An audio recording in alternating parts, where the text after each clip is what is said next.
Either you selling or you buying. Either you selling or you buying. So that's what I be telling people. It's like, look, come on, more. You can't be worried about what nobody's saying or what nobody think, because somebody always will say or speak on what somebody should be doing, and they ain't doing a damn thing to help. So that's why I tell people, be clear of what a person thinks, because you shouldn't be in this for what a person thinks. The first thing the teaching should do is save you and your family. The first thing the teaching should do is make you a better person in your family, make you a better more, make you a better husband for your children, make you a better productive citizen. If you understand the context where I'm coming from, when you be a student of the teachings. But we don't get caught up in that, because when a person come with that, we know where their mind we know where their mind is at, and we know what angle they come from. And all you have to do is delete and block them. How? For life. That's simple, Morris. With the touch of a finger, you can shut things down. Understand this science. We rise above. Everybody is a Moor. But when we see a person that's, how can I say it, physically alive and spiritually dead, you walk away from it. That's what I tell Moors. You got to be willing to walk away from things. So let's finish the teachings. Seeing a Moor in the morning was unlucky in ancient Rome. The old Romans, according to Juvenal, thought it was unlucky to see a blacker Moor before breakfast. Don't y'all know that? That's how I know Moors don't be studying nothing. They just be posting books. That's in a book everybody like to post up. One of that should he crossed the way. His omen would discolor all the day. That's in J.A. Rogers, Sex and Race. When Moors just be posting stuff, no disrespect, I have a Moor, every book, everything that I'm quoting, he like, yeah, he like, no, but that's deep. And he like, where that science you got? I said, the books you posting every day. I said, you posting the books. I said, Moor, you not reading them? Ma, what's that? I'm glad my mama right here. Ma, what's that phrase in Chinese you said where people just be collecting stuff? I cannot remember right now. Well, remember it, mama. She gonna come up with it, watch. It's a sickness. It's a sickness people do. It's a sickness. They just collect stuff and grab stuff, knowing damn well they ain't researching the science. Talk about, I got that. You ain't got nothing. I call them borders. But the Stonehenge was built by a Moor. Now as a Negro is still known as a Moorian in English. May not this indicate that the Moorian belonged to the black race and the Cushite builders? That's Gerald Massey, a book of ancient beginnings to Egyptian origins of the British Isles. Moors are the preservers of the Kemetic science. In the 8th century AD, the Moors, native of Mauritania in North Africa, invaded Spain and took with them the Egyptian culture they preserved. I mean, all you got to do is start studying history and prehistory. As such, the people of North Africa were the neighbors of the Egyptians. When you hear ancient history, they say black as gypsies, black as gypsies, black as gypsies. I hope y'all connecting the dots. And became the custodians of the Egyptian culture, which they spread through considerable portions of Africa, Asia Minor, and Europe. During the occupation of Spain, the Moors displayed the considerable credit, the grandeur of the African culture and civilization. That's by George G.M. James, Stolen Legacy. I'll break all the science down. Marrano is a term from the Moorish Jews of Spain who secretly practiced the Hebraic faith after being forced into Christianity by the Europeans. The Inquisition was aimed mostly at Jews and Muslims who had overtly converted to Christianity, Moors, but were taught to be practicing their faith secretly. They were respectively called Marranos and Moriscos. You don't gotta listen to me. All I want you to do is research. Marranos, Portuguese, seeing Marrano. You can look all this down. Originally Jews living in the Iberian Peninsula who converted or were forced to convert to Christianity. Some of whom may have continued to practice Judaism in secret. And the term came in later use in 1492 with the Castilian or the Alhambra decree, reviving protections originally in the Treaty of Granada, 1491. Oh, you ain't know that? Man, I started breaking stuff down, man. A lot of people had Moorish ancestry. Obama joked that he was born in Morocco and oppressed. You know, I'm telling you, man. Etymology of Negro, the Declaration of the Land Rights, reclaiming of sacred Moorish lands in Jerusalem. Where, Section A, whereas Moors were part of and parcel to the Holy City, the territories, Jerusalem and Palestine, whereas Moors initially made Jerusalem their domicile because they preferred Jerusalem as a center for divine education as well as a holy city. Whereas November 2nd, 1320, CE, a Moorish scholar named Abu Madin Shuaib bin al-Mujib Abu Abdullah Moeed bin al-Sheikh al-Imam, aka the Magnet of Morocco, identified two Moorish territories in Jerusalem. Whereas according to the 15th century historian Mujira ad-Din, the quarter was established in 1193 by Saladin's son al-Malik al-Fayed as a waquf, or charitable trust, dedicated to the Moors. He also established a school there, the Afdaliyah, Afdaliyah Moors.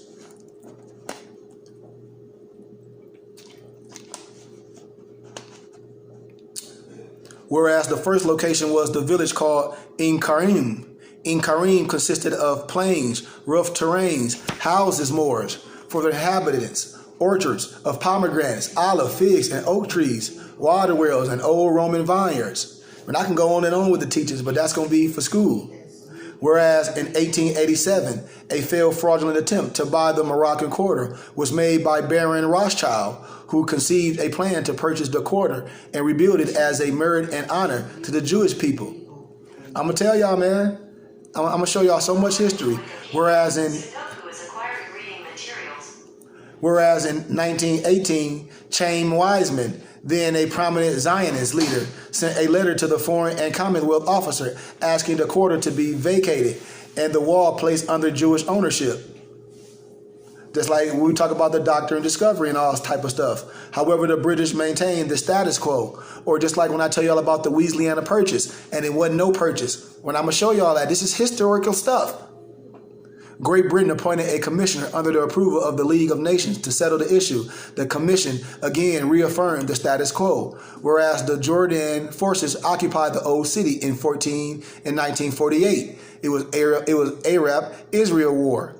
Whereas on the evening of June 10th, 1967, 3 days after the Six-Day War, 650 residents of the Moorish Quarter were told to vacate their homes on short notice. We can go through all this, man. But whereas we, the Moors, including the denationalization and the disenfranchised Moors of North America, do proclaim and declare that the land in question be returned to the rightful inheritors, as outlined in their great noble sultans. But I hope y'all know what we're talking about. You're going to get all that in school. Now, this is when I tell people you can't get upset when somebody has not told you the truth or just bury things in the grave because they want to get you caught up in religious dogma. And when I say you must be willing to be educated on particular topics, listen, this whole manuscript, what I'm about to show y'all, the real Indian is the Negro, aka the Blackamoor. I'm about to read and tell you where it was established to. When I be telling Moors, people be having set of rules. Tashundoku. Sundoku. That's when I say Moors, but that's be collecting books and they don't be studying them. And one Moor's like, man, that's deep. What you talking about? And he's like, where you getting that from? I'm like, the book that you say you have. It's called Sundoku. Japanese, acquiring books, but left them where? Acquiring books, but let them pile up without reading them. But as opposed to being a bibliomaniac, a bibliomaniac is someone who acquires books with the intentions of reading them and building a library. Yeah. Say that again, Ma. I said. Say it one again. Bibliomania means you acquire books to build a library. That's your intention, is to build a library and read the books. Yeah. But Sundoku means that you just acquire the books or the reading material, and you never get around to reading them. You just have them, and they could be just piled everywhere. Not even that's a hoarder. Organized manner. That's a hoarder. Yes. You're a damn book hoarder. I got that book. And that's what I'll be saying, man. Come on. It's the teachings. It's the gathering. It's the coveting. the civil rights began to fade for the so-called blacks. So what's next? Don't y'all know through the Voters' Right Act, it has been renewed until 2031? Think about this stuff. And it seems that the apparent victory went undershadowed by the Supreme Court's decision to eliminate the most important part of the act. Remember in the 2006 reauthorization, the renewed several key protections providing for language assistance, election day monitors, and justice departments, the pre-approval of voting changes, the protections, and currently set to expire in 2031. So now watch this. The pre-approval voting changes spoke of the quote above, or the pre-clearance. It was struck down by the Supreme Court. This was in 2013. Don't y'all know that the Supreme Court on that date, Tuesday, effectively struck down the heart of the Voting Rights Act of 1965 by a 5-4 vote, freeing 9 states, mostly in the South, to change their election law without advance federal approval.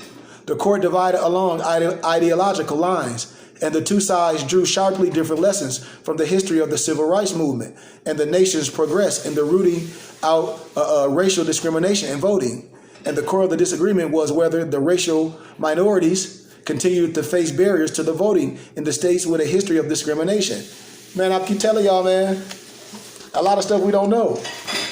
And we must be re-educated. The Voters' Right Act has been renewed repeatedly, and the unconstitutional status of the so-called blacks has been swept under the rug. When I tell you, you must know everything. The art of war ain't no damn weapon. Man, they just drop something out the sky. This understanding how to think. The 14th and the 15th Amendment deals with citizenship clause, privileges or immunities clause, due process clause, equal protection clause. The citizenship clause provides a broad definition of citizenship, overruling the Supreme Court's decision in Dred Scott versus Sanford in 1857, which had held the Americans descent from Africa as slaves could not be citizens of the United States. And the privileges of immunity clause had been interpreted in such a way that it does very little. And the 15th Amendment to the United States Constitution prohibits the federal and the state governments from denying a citizen to the right to vote based on the citizen's race, color, or previous condition of servitude. Now, we can go on and on. We can break all this science down. The inhabitants of the kingdom are known as Moors, descendants of the ancient Moors, known in ancient times as Tameru, Tamerau, and their land, and the land of Mera, Mera, and ancient Kemet, word from which Moors and its many variations are derived. When I say the synchronicity of words, when we research a history, words be the same thing. The Tameru, T-A-M-E-R-A-U, people of the land of the Nile flood, the Egyptians. Are you following me? Tamura, people of the land of the Nile River, Egyptians. Tamara, the land of Mara, Egyptian. Moors have a historical and modern connection with the land known as Israel, and today is the seldom spoken or written about. When I talk about that Moorish Israelite connection, that 18th dynasty. One such historical connection comes in the form of an ancient Kemetic stele, the Shechem. You see? But here go the Shechem. You see that? That's why I be telling Moors, I'm like, man, we gotta re-educate ourselves and get out that hate.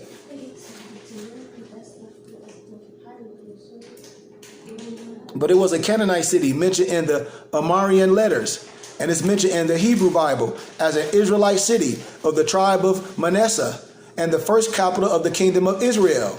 And traditionally, with Nablus, it was now identified with the site of Tel Balada in Balada al-Balad in the West Bank, and Shechem had been a Canaanite settlement from the mention in Egypt. When I tell y'all it was two Hebrew pharaohs, Sabakos and Sabakos, I'll break that down later.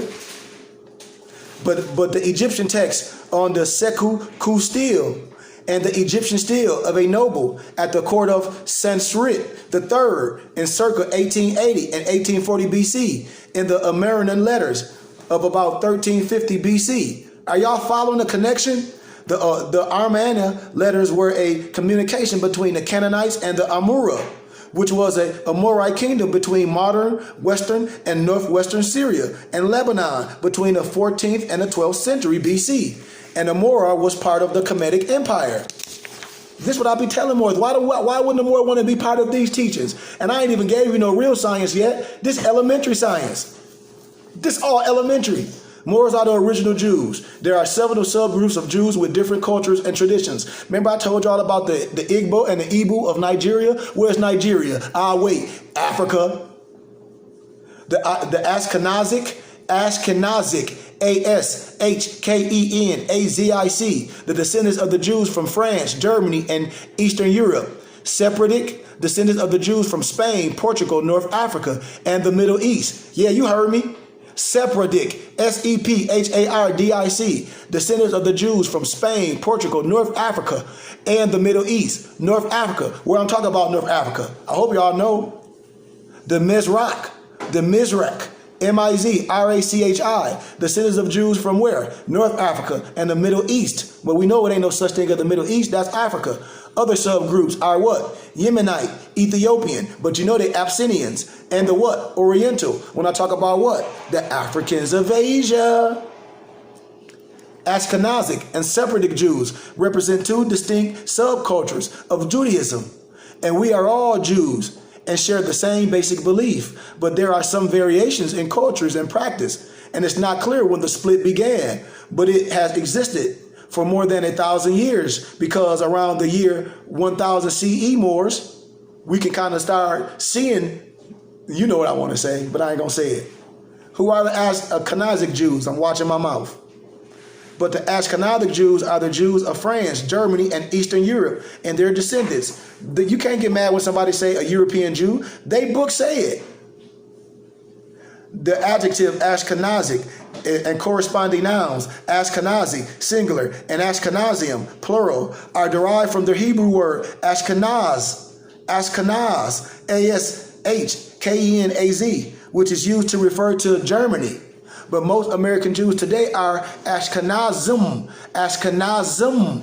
descendants from Jews who emigrated from Germany and Eastern Europe from the mid-1800s to around the 1900s. Don't get mad at me. Who are the Sephardic Jews? The Sephardic Jews are the Jews from Spain, Portugal, North Africa, and Middle East, and their descendants. The adjective Sephardic and corresponding nouns, Sephardi, singular, and Sephardim, plural, are derived from the Hebrew word Sepharada or Sepharda, Sepharad, which refers to what? Spain. You see how you can get caught up in the wrong connotation? Mizrach, descendant of the Jews from North Africa and Middle East. Other subgroups are Yemite, Ethiopian, but I'm saying Abyssinians and Oriental. The origin of the Ashkenazi Jews, who came most recently from Europe, has largely been shrouded in mystery. But the studies suggest that at least their maternal lineage may derive largely from Europe, but through findings may seem intuitive and contradicts the notion that the European Jews mostly descend from people who left Israel in the Middle East. And when I start showing y'all stuff, the second president, Nazar, said the reason why Israel is cursed is because God's people left black and came back white. Don't get mad at me. I ain't say that. You can research this in the Time magazine. Don't y'all know that? Y'all ain't know that? Research it. That's homework. That's homework.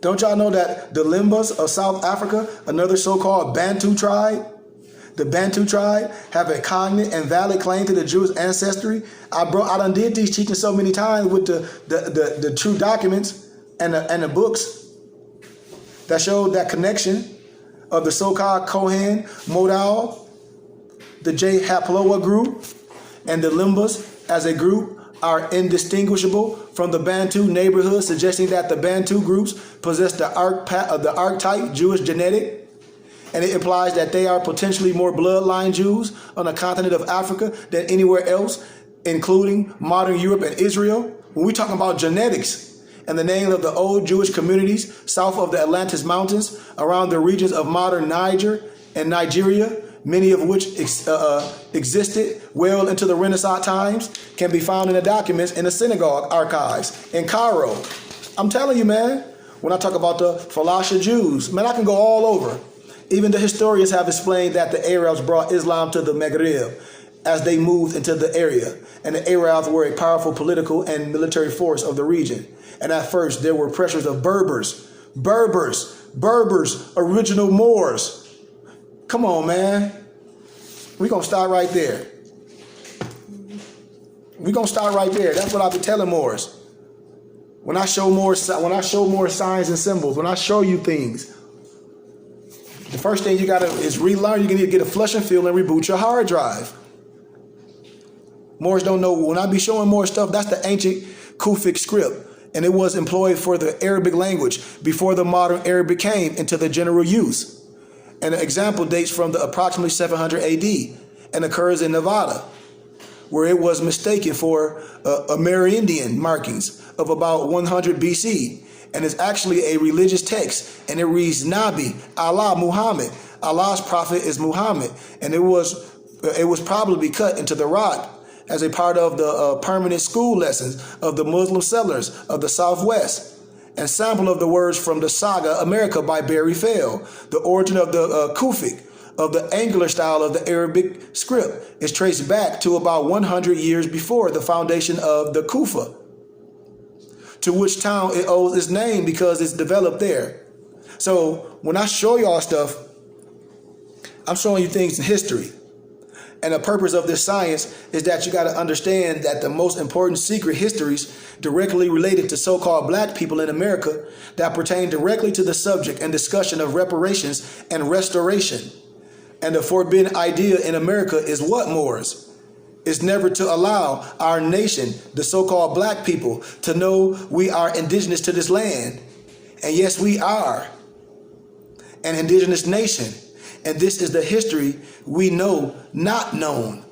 And this science that I'm going to preface to be a study, a tool to spark the interest in the teachings that I'm going to give in further scholarly studies on our indigenous past and its connection to the reparations or the restoration movement, if people want to talk about that.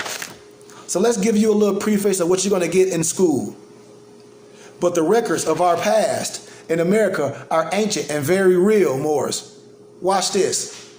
They are prior to any settlement of Europeans who verified this in their records. Why do I say? I hope you got your pens and your papers. The Negroes as the original Indians, proof in the Jesuit letters. In a science called The Africans and Native Americans by Jack Forbes, paints a very different picture of history than what most of us were taught about the original or the origins of the black people in Western Hemisphere. We were taught that black people came from Africa as slaves, and that the Red Indian was the true Native American, and that the white people took black slaves from Africa and stole the land of the Red Indian. And this story is nothing but a giant fiction, a novel made up by no disrespect. This is what the science says. You can research this stuff by white historians to deceive the masses about the original history and people of Americas. Jack Forbes uses the letters of the Jesuit ministries to prove that the Negro or the black Moors were the first Americans, in fact, were the black and olive tone people found in Western Hemisphere. When I give you the 1828 Webster Dictionary of what is American, the copper colored races found here by the Europeans. No disrespect. Commentating from the Jesuit letters on the appearance of the Native Americans, Forbes states, and I quote, for example, in 1519, it was said of the Brazilians, I don't want to talk in Brazilian, but what they saying that is they are not black or white, but of olive color. But the same writer remarked that the Brazilian canoe men he saw were so black that they could have been taken for sailors on the Sea of the Styx in hell. So that means they was blacker than his fez. The author also continues his comments on the appearance of the natives in North America from the Jesuit letters. And I quote, in 1524, the Carolina coastal people were said to be of dark color, not much unlike the Ethiopians. The term Negro and Indios, I-N-D-I-O-S, were used interchangeably to describe the natives in the journals of the early missionaries who could not have possibly been referring to Africans, Moors. From 1549 through 1565, the letters of the Jesuit missionaries in Brazil, usually addressed to their colleagues in Portugal or Spain, frequently referred to the Americans as Negroes. And in April of 1549, Manuel de Nobrega Nobrega, the leader of the Jesuits, addressed a letter from Baja to Simio Rodrigues in Lisbon, in which he refers to as the Portuguese in Brazil as living in sin because they're having many Negras. But y'all know that beer? That Modelo beer, the Negras and the Especial, or when I talk about the Guadaltambula, the Negras people, and lots of children by the said black women. Thus the Jesuits' father called the American women living with the Portuguese men Negras, a term which, according to Leith, could not have denoted people from Africa because in 1549 there were few or no African women in Bahia, Bahia. Nonetheless, Nobrega used the word Indio when Africans are referred to in the Jesuit letters. They are also called Negros de Guinea, blacks of Ghana, to distinguish them from the Negroes de Terra, blacks of the land of America, or blacks of the land or Americans. Y'all following this science? A very interesting letter is one prepared by Dos Minos, Dos Colegio, de Jesus de Bahia. That is by a young American studying in the school, Diego Tapiambo, Pariba Montiga, and Quinadia. Although probably edited by a Jesuit, this may be represented the first letter written by Americans in a European language from Brazil Moors. In it, they referred to the American leader, El Grillo as a Negro, and to other native as Negroes. We find, for example, that El Grillo, who is a Negro very well known and feared amongst them, and that El Grillo es Negro muy grave. El Negro was at the same time Indi, pagan, and a friend of the Portuguese.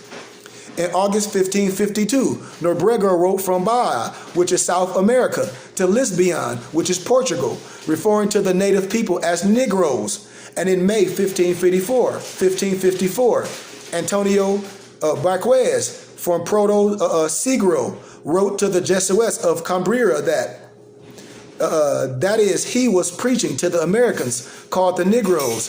He also referred to the Negroes as Indos and Indias. And the history as recorded by their own white hands bear witness that the black people are the indigenous and first Americans stemming from the intercourse of Vespucci and Columbus with indigenous blacks in Central America, or Amaru. The use of when we describe the Negroes, which steams back to the Kara Alquanian Arabic word Mamluk or Mamluk, M-A-M-L-U-K, also shows the indigenous Moors presence in America Moors when you start researching words. And this history spans from the first encounter of the Europeans with our ancestors to establish the United States of America and the Revolutionary War period. Are y'all following me? Watch this. Dutch artist Jan Verslet painting these paintings of the so-called Mohawk chief who visited London in 1710. The paintings were housed in Kensington Palace, and Kensington, which is an area in Philadelphia named after the palace, held the original name Shakamaksom, or Amaxum, meaning the black spiritual priest of God, and Shaka Sum. The original name of the Mohawks is Kanika, which resembles Canaan. Israel, Phoenicians. The center picture is a chief of the Creek Confederacy, Tamochichi, and members of his nation in England, 1736, having intercourse with James Oglethorpe, then proprietor of the colony of Georgia. Let me show y'all. You see, when a person be talking about, and I tell you, it's nothing new under the sun, it's nothing hidden. You must be willing to do the research and the history, and the laws protect you. The laws protect you. Do so.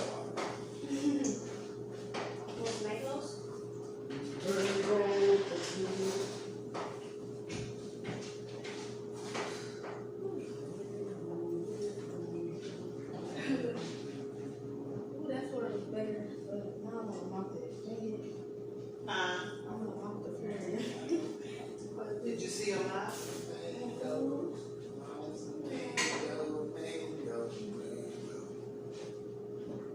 Nah, I'm good because I'm smashed.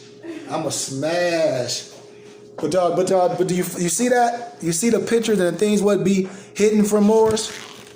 When I talk about the Nanticoke Moors, when I talk about the Nanticoke Moors or the Lenape people, Lenape, Nanticoke Moors, the chief tribe of the Wabanat Confederation of the Moors was the Delaware of the Lenabe. Yep.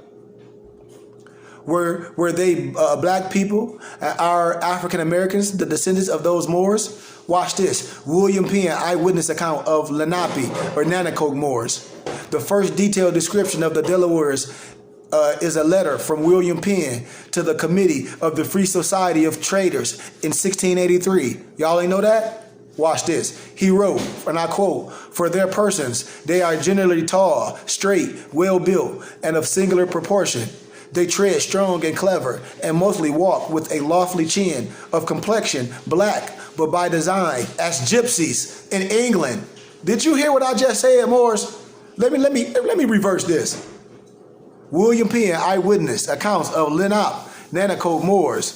The first detailed description of the Delawares is a letter from William Penn to the Committee of the Free Society of the Traders in 1683. Listen to this. This is what he wrote. "For the persons, they are generally tall, straight, well-built, and of singular proportion.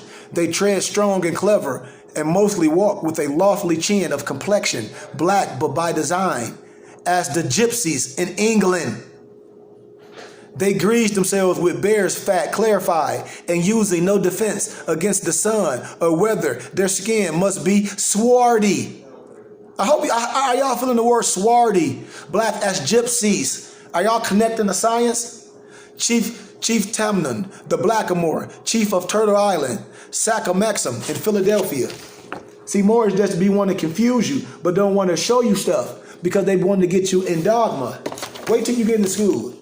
I ain't even went over all the Moorish literature. Sons of Saint Tammy, aka the Sons of Liberty, worship a Moorish chief.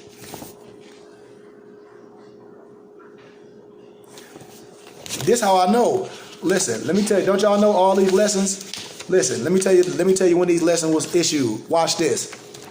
Written and sent to all students in the ministry of Islam in the wilderness of North America by Elijah Muhammad, servant of Allah, dated 4/2/1936, and later reissued 1/18/1963. So who suppressed something from you? Huh? Don't get mad at me. Don't get mad at me. I'm telling you, who suppressed something from you? The teaching, when we say where more science went from. We'll talk on that later, but let's finish. Watch, the three-branch system was copied from the Moors, so-called Delaware, Lenape, Nanticoke Moors of America. Omni, executive chief enforcers. Musadi, judicial interpreters. Y'all know what I'm saying. I'll show y'all, man. Choctaw. There are rambling hunting parties of them to meet with all over the Louisianas. But when we talk about real stuff, I'm going to show you a picture. To the right is Makasha, another chief with an Aramaic or Hebrew name. And Maashka or Maashka means the one with man horns, as the painting shows, and it represents his chiefdom. Watch this. I'm going to show y'all some stuff. I'm showing y'all pictures. When stuff they hide from you, and I say, if you a student and a scholar, you can synchronize everything. But watch this. Okay, the one with man's horns, as the painting shows, and it represents his chiefdom. Y'all know what chiefdom mean. He and his father were recorded to have been in 18 battles with the United States and never lost one. He and his father were allies of Black Hawk or Makata Mishki. He traveled with his father to Washington, D.C. in 1824 to meet with then President John Quincy Adams. The Secretary of State was Henry Clay. These two, Adams and Clay, were later ordered by Abraham Rahman Ibn Hisham to release Abraham Ibn Sori, the Prince of Slaves. I showed y'all what I was showing y'all. The Prince of Slaves in 1828. Abram had been touring all over the West, speaking with the chiefs about the laws that were being used to free him under the Moorish status. In 1840s, the government made many treaties with the Native Americans and land deals in Oklahoma, Louisiana, and Kansas. John Quitman and Elizabeth Tunick, the father and mother of who? Noble Drew Ali, among many other family members, were a part of the traditions and interactions. That's what I be telling Moors. Why do y'all think everything a mystery and we can talk about a whole bunch of stuff we ain't never seen and we can't trace lineage and blood? Stop lying to yourself. After Lewis and Clark spy, y'all know who Lewis and Clark was? Lewis and Clark Adventures. Y'all thought that was just some mystery? They was recording what they seen. The spy mission, the United States brought 59 European families into the Louisiana Territory under the guard of the United States Army. Y'all didn't know that? The military poisoned the water supply with the intent of murdering off the original indigenous black population. You can research this. They brought their school curriculums as they enslaved and murdered the black populations, making claims that they, the indigenous people, were fugitives from justice under constitutional law and were European property from Africa when we started talking about the doctrine of discovery. But the people did not consider themselves by nationality or status as Africans until after this was bred into their psyche. And the indigenous people in Africa did not originally call themselves Africans. They were of Tamari and were Murs. And the word African is a word of a person that stepped on your neck. And it's evidence of this depictive activity and falsify our status. That's undeniable. And it was a part in the plan to wipe out our indigenous history in America. Names like Tunick and Washita were turned into Turner and Washington. Don't y'all know the wars with the Moors in 1752? The so-called French and Indian War was between the Moors, the Black Knights, Templars, the families, and the Aboriginal Moors versus the British colonists and Great Britain. Y'all didn't know about that? In 1776, the sons of Saint Tammany allied with the Moors to fight against the British colonists and Great Britain. You ain't know that? Some of the British colonists infiltrated the Moors and Sons of Liberty, aka the sons of Saint Tammany, in order to overthrow the Moors. They were the people like Thomas Jefferson, George Washington, Andrew Hamilton, Ben Franklin. Remember when they became president and they had the treaties with the so-called Berber pirates? And what George Washington and them say? We ain't finna send booty no more. We just finna send the damn pirates, the ships. And that's what you get from Tripoli. Y'all know what I'm talking about. I'm telling you, this in Thomas Jefferson Quran, I'm going to start breaking the history and down. I'm going to start breaking the law down. I'm telling you. Moors titled Negroes by the United States. Statements from General Thomas Jessup. This is you, may be assured, is a Negro, not an Italian war. And if it be not speedily, but down, the South will feel the effects of it on their slave population before the end of the next season. Major General Jessup, June 1837, in American State Papers, Military Affairs, cited in Kenneth W. Porter, The Negro on the American Frontier, New York, 1971, page 251 to 281. If the war be carried on, it must necessarily be one of extermination. We have, at no former period of our history, had to contend with so formidable an enemy. No Seminole proves false to his country, nor has a single instance ever occurred of a first-rate warrior having surrendered. Throughout my operations, I have found that the Negroes, the most active and determined warriors, and during the conference with the Indian chiefs, I ascertained they exercised an almost controlling influence over them. The Negroes ruled the Indians. Now, do you see how people get you with that fake Willie Lynch syndrome? Talk about you some slave and they write all this, how you was weak. Bull to the S. I said bull to the S because I couldn't curse. But you know what I want to say? You know what I want to say? Let me say it. Please, mama, can I cuss? Please. Please, mama, can I cuss? Hell no. But y'all see what I'm saying? This what I be telling people. It's like, who told you that you was weak and surrendered? How the person that lost the war gonna tell your story? This is what they said. Throughout my operations, I have found the Negroes, the most active and determined warriors, are during the conferences with the Indian chiefs. I ascertain they exercise an almost controlling influence over them. The Negroes ruled the Indians. Many of the original black inhabitants began to flee from the Western Territory, and many inhabitants sought refuge in Florida, and some went further west to California and mingled with other unaffected indigenous populations. Moors. In 1816, a U.S. colonial named Duncan Clinch led an army into Florida to destroy what was called the Black Fort, or Fort Negro.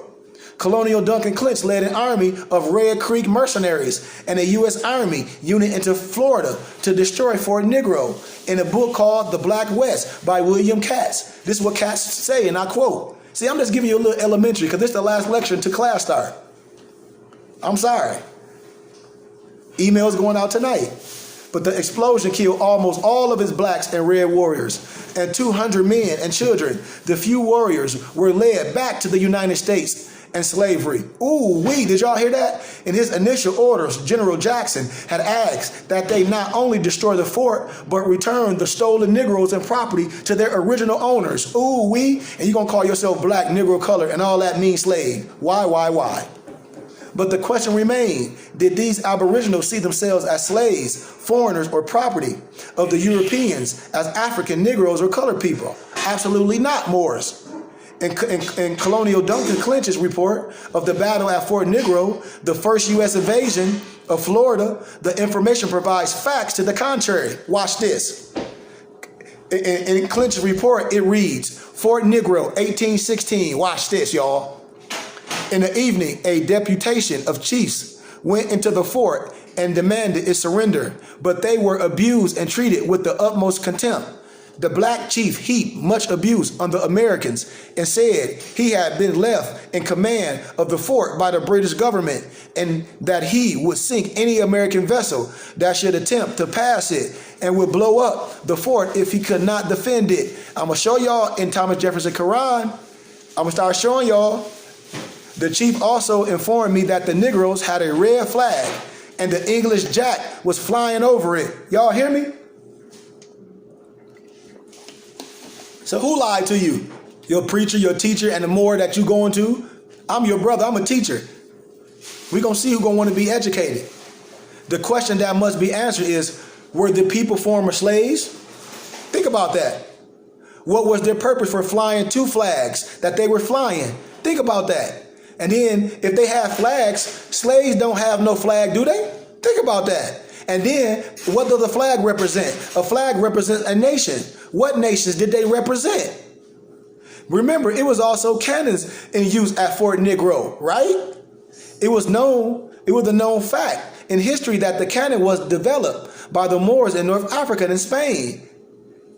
The Moors had not only made the fire stick, but it even forged from wrought iron. And the two flags represented Great Britain and the indigenous Moorish Empire. Moors, it represented a nation of indigenous Moors. This is the same Islamic empire in the east that Abu Bakari, brother of who? Mansa Musa, was under when he brought 400 ships to the Americas in 1311.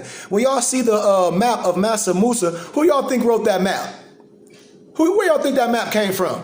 The Italians wrote the map. They wrote what they seen. It's a real map. See what's on it. I'm going to start breaking the stuff out for y'all. It is the flag that the chief was flying at the Black Fort in Florida in 1816. Was there a continuous Moorish connection from 1311 with the arrival of the Moors from the east? That's documented in Africa and America until 1816. And the document dates from the presence of contemporary Eastern Moors and goes as far back as 700 AD. As we shown with the inscriptions found from the ancient Nevada school bearing the name of Muhammad as the prophet, which I showed you on the cover of this wisdom, which the Nation of Islam had forever. Right? So don't get mad at nobody. Don't get mad at nobody. See who suppressed the science. What kind of flag is the Moorish flag? A red flag with a 5-pointed green star in the center. And a Moorish flag, as presented by Noble Drew Ali, there is a unverified story that George Washington took down the original Moorish Islamic flag in America and locked it in a safe at Independence Hall in Philadelphia. And it was also alleged a part of his efforts to destroy any knowledge of Islam amongst black people in the budding American nation. Allegedly, it was not retrieved until our prophet Noble Drew Ali was given the flag by high-degree Shriners in the 1920s. And the Moorish flag was actually dismantled in 1816 from Fort Negro by Colonial Duncan Clinch and General Andrew Jackson.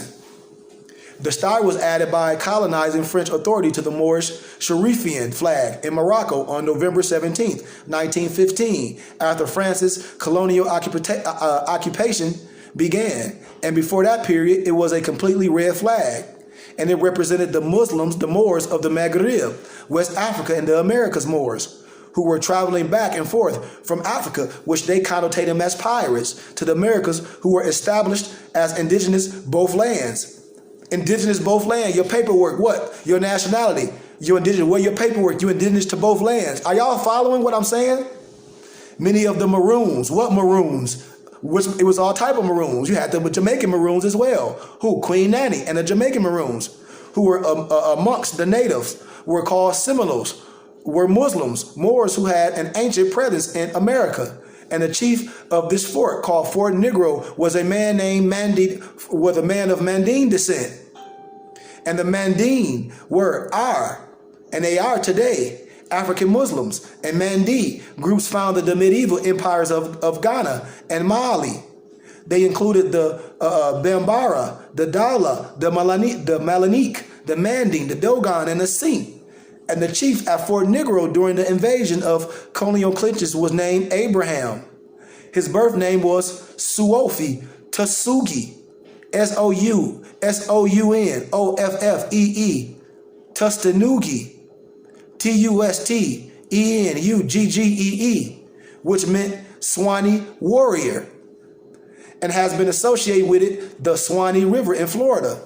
And the Moorish Mandi Arab word Souf means powerful spirit, and Tustanuggee means warrior. And this chief, who had a Moorish heritage, like most of the Maroons in Florida, was not a former slave Moors.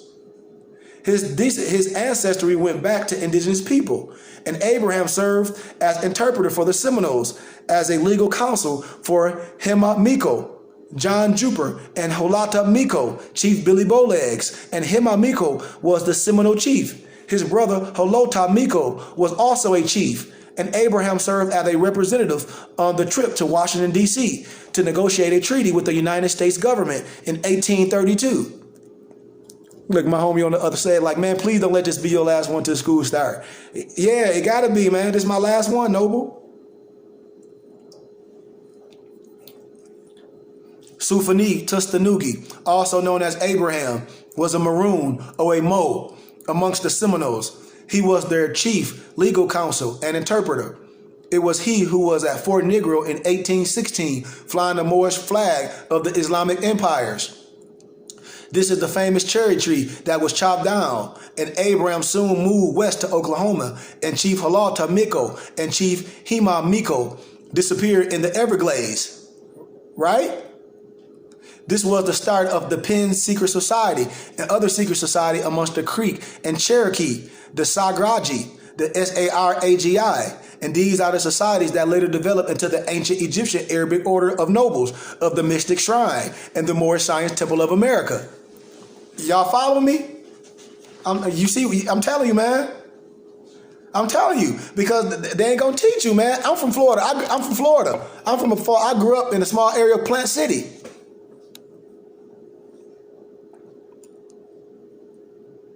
Brother Fletcher Majid said he came to the Odd Fellows Hall at 33rd and State for the first time in the fall of 1933, and the messenger told us about this white man, John Hawkins, and how he brought our forefathers here. He said that John Hawkins anchored his ship down the Nile River. He was flying our flag. He was sailing the bank of the River Nile where our people were doing trade. Our flag was flying. Our flag was red, freedom, justice, and equality. When he got out to the sea, they lowered our flag.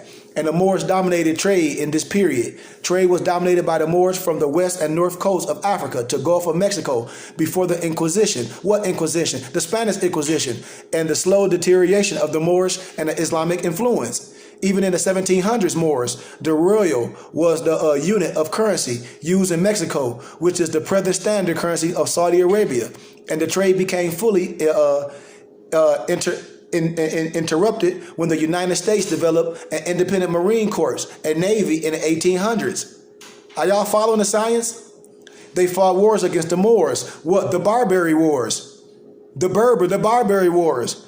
And eventually won out its confrontations. They later fought the wars against our people in Mexico, a Maximum. The hymn of the Marines declares that they have fought from the halls of Montezuma to the shores of Tripoli.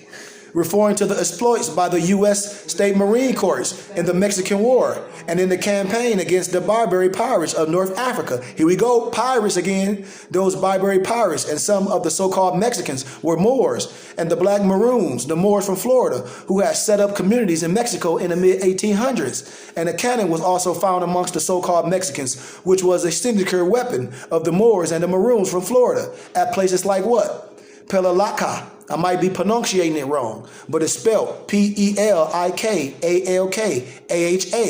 a city built by the Maroons and Moors in Florida, and Fort Negro, where the Black Moorish chief, Sonuf Tustanugi, which is Abraham, was captured by Colonial Duncan Clinch. And with about 2,000 men, General William J. Worth captured the road between Monterrey and Salito, and by noon was storming the Federation Hill. 6 companies of Texas Rangers charged up the hill, seized the enemy artillery, and turned the cannon and retreating Mexican forces. I'm telling y'all, man, this school, we almost done. The Indians, black in Mexico, went under many names like Mestizo, Mestizo, Cholos, Negros, and even Indian. The term Marines comes from what? Mari, which in Latin implies a navigator of the waters and also means black. So the Marines took the name of who? The people they were conquering. Remember this, the Moors, M-A-U-R-S, the Moors, M-O-O-R-S, a signature move of the grafted peoples. So the history of the interaction of the Moors with the, no disrespect, white English is extensive Moors. And the purpose when I'm bringing this science to surface is the subject of reparations. Remember this, because we try to restore ourselves. Think about it. And generally the highlighting of international laws that are of extreme importance, Moors. And our ancestors have made many international treaties with the English for the protection of their sensory and trade regulations when you research the Sundry Moor Act. Research what that stuff is about. So the Moors of eastern part of the Islamic Empire, whose capital was seated in the western portion of Africa, which is the Maghreb, had made 2 treaties with Queen Elizabeth I of England as early as 1578. And Islam had a major impact on Great Britain from 1558 until 1685. And this is Hawkins. And this is why John Hawkins would have been trading amongst our people, flying the flag of the Moors or the Muslims, the red flag of the ancient Moorish nation, the nation of Islam. And these original black people are our ancestors. And there were international agreements between these nations. And this flag indeed represents an independent nation and a lineage that spanned back to the 18th dynasty of Egypt, called the Bana Israel, the Banaisrael. I hope y'all following me, man. The offsprings of Israel, the family of Amoran. Quran Surah 3, Amoran. In the Quran, Surah 3, Amaran. Moors not connecting the dots and beyond. The Moors were international in their commerce, and many of the members of the nation had settled in America.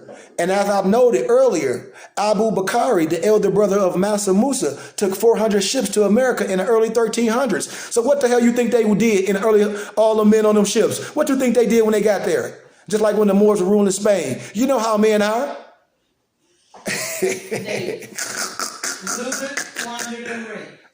Real talk. That's what it is, man. The Atlantic Ocean was not a barrier for our people.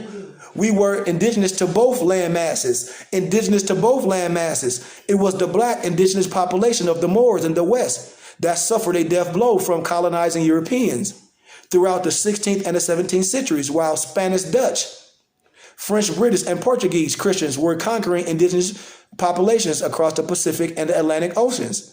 But I'm almost done because it's almost over. But I'm going to stop right there. I got so much more to give y'all, man. So much more to illuminate you. The Moors of West, who were misnamed Indians and Negroes, were also receiving tributary payments from King George III and his colonies. And when the Europeans, did not pay their citizens, they were held captive. In the book, The Life of Charles Thompson, The History of the Black, Lenabe, Nanacoke, Morris, Sachem, Tereushkan is discussed. The tributary payment of the whites and Tereushkans choosing of Charles Townsend to act as secretary in the respect to the interactions between the Moors, misnamed Indians and Negroes, and the white British subjects. Here are the records from the book, The Life of Charles Townsend. I mean, I got the records of all the stuff, man. So we gotta, I'm telling you, man, it's deep. Moor by nature and nationality, the oldest hieroglyphics of the name Moors, the Templar of Luxor, Tamori, the so-called Egypt, Kemet. When I started breaking stuff down, how Isis, Cyrus is spiritual law, and the Nephites, the Cyrus equals commerce and lineage, were said to be weeping for the death of Osiris, and Cyrus B is execution of law. Man, I can start breaking stuff down all to your life. Now, when Moresby getting Moresby, I don't know. Y'all see this picture right here? This I'm going to show you where you were lied to, right here. No disrespect to nobody. When they tried to bury the teachings in a shallow grave. And when you listen to Farrakhan and Founders Day, he give all the credit to Noble Drew Ali bringing American Islam. You see who had the feds on? They taught more science. One of the 25,000 identification cards given out by Fire Muhammad in Detroit and Chicago from 1930 to 1934 for registered Muslims. I mean, come on, man. I could teach y'all so much to bring you back to your thinking. They don't want to, all the religious, they don't want to say that's Master Muhammad under the alias David Ford, pictured in the left-hand corner. And there are many Masons shown in the picture. And the development of the Moorish Temple of America influenced many high-degree Shriners, Masons, secret societies, particularly the ancient Egypts, Arabics, of the nobles of the mystic shrine. This in the 1800s, man. So when you see, no disrespect, European literature, and it say 1940s, and it only say 32 degrees, I hope you understand what I'm saying. When I talk about 4th of July, the Independence Day, a cosmic event, the day of the Kiefer, that is duality in that. So the solar disk held by the dung beetle is not representing the sun, but the star Sirius. I'm going to leave you with that. Islam, man. Peace. Peace, peace, peace.